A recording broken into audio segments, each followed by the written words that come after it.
She was running through the winter woods because death was at her heels. There were rumors on the air, mutterings and whisperings in the woods. Danger approaching. Something bad. She could smell it herself, though she could make no sense of it. The air reeked of danger, and so she had stopped hunting and fled for home. Now she was cut, bleeding and starving.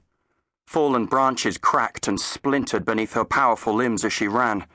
She pounded through the undergrowth, sending up flurries of snow behind her. She was a survivor. She had to get back. She had left her home for too long. It was vulnerable. To the elements, to outside attack.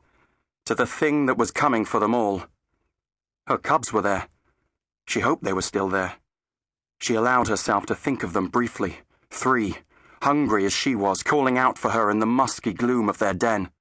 The thought made her redouble her efforts, even though her muscles and sinews were cracking almost at breaking point. It was the deepest part of winter. The air itself seemed stiff with ice. With each passing moment she could hear, even louder, the whispers and the hints that danger, and even more than danger, certain death was on its way. But she couldn't abandon her den.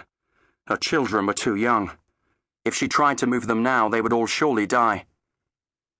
She was almost home when the frigid air was shattered by a loud and distressingly alien noise. She flung down her powerful forepaws and thundered to a halt. Was this it? Had it found her already?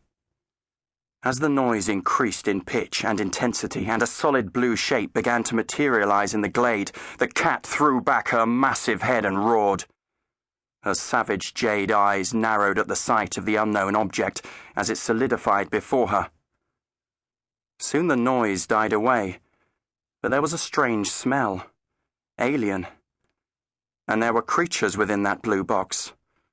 She could almost taste their warmth and blood. And she remembered that she was starving.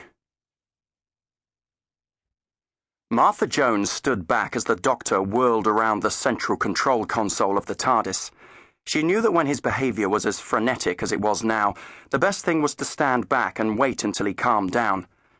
The doctor's activity seemed to be coming to an end as the glowing central column on the console slid to a halt. The doctor picked up a handy toffee hammer and gave the panel closest to him a hefty wallop, as if for luck. Martha frowned and then smiled at this.